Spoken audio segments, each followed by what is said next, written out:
আমাদের এখানে অনেক সম্মানিত শ্রদ্ধেয় সিনিয়র কৃষিবিদ আমরা আছেন। সবার প্রথমে আমাদের অভিভাবক আলো আপাকে কিছু বলার জন্য অনুরোধ করতেছি।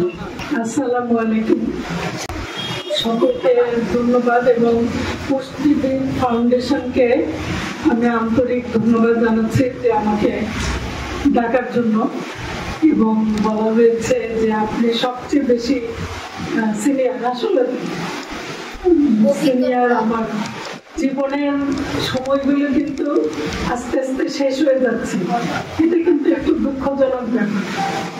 সিনিয়র বলে একটু খুশিও লাগে, আবার দুঃখও লাগে যে আমাকে তাড়াতাড়ি চলে যেতে হবে।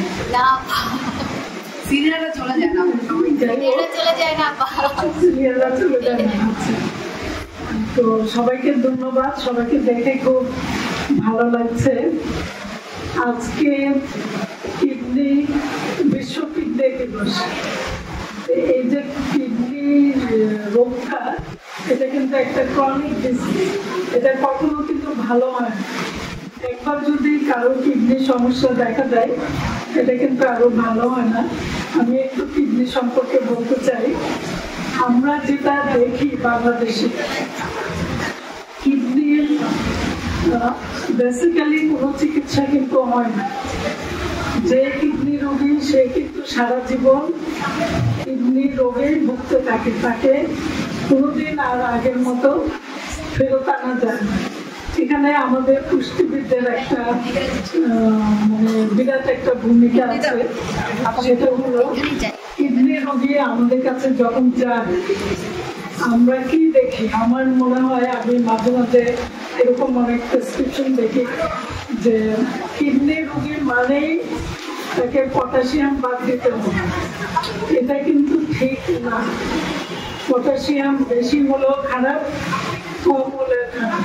দুটোই কিন্তু হার্টের জন্য, হার্ট অ্যাটাকের সম্ভাবনা থাকে।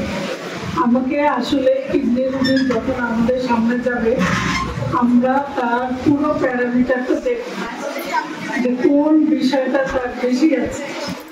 আমরা চেষ্টা করব সেই বিষয়টা কমাতে। কিন্তু আমি যেটা দেখেছি, আমার অভিজ্ঞতা বলে, আমার জুনিয়র পুষ্টিবিদ যারা, তারা কিছু, আমার মনে হয় কি, পরামর্শ দিলে কিছু মনে করা উচিত না।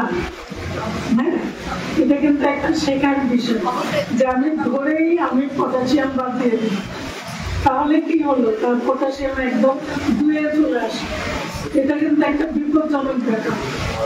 যার পটাশিয়াম ঠিক আছে কিন্তু কিডনি পেশেন্ট, ক্রিয়েটিনিন পেশেন্ট, তাকে আমরা পটাশিয়াম কিন্তু কমাবো।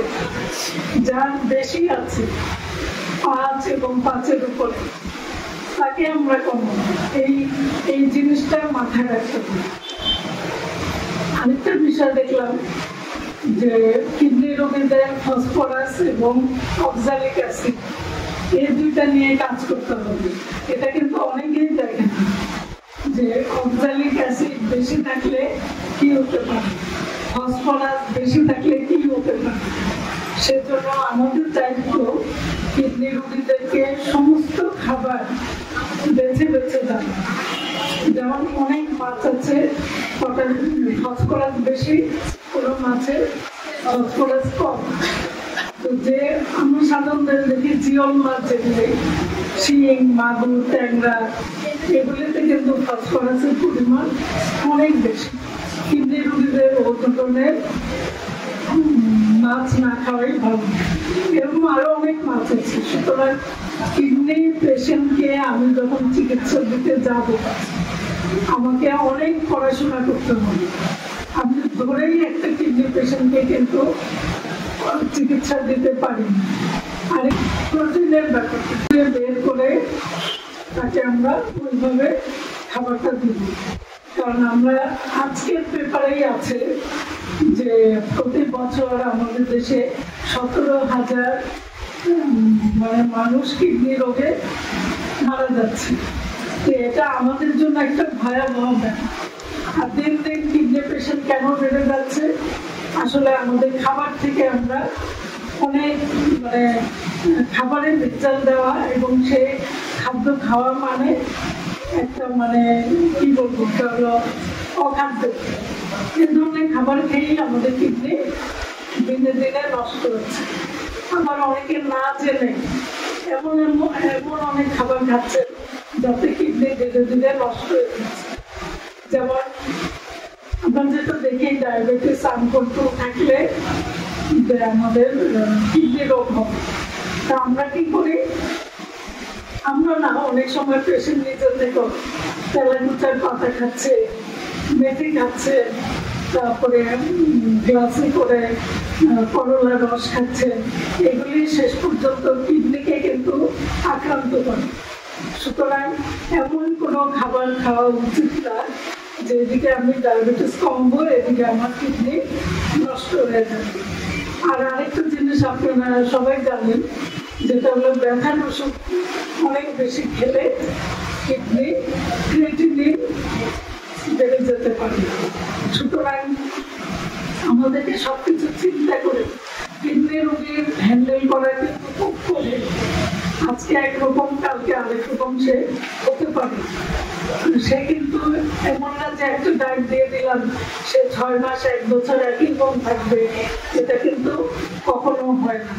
যারা নিরামিষ ভোজী, যারা কখনোই মাছ মাংস খায় না, তারা কি করে?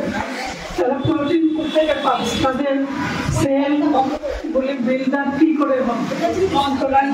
ডাল নিয়ে আমি বলতে চাই, আমি যখন চেন্নাই ট্রেনিং এ গেলাম তখন ওখানে সবাই কিন্তু ভেজিটেরিয়ান, ওরা ডাল ছাড়া আর কিছুই খায় না।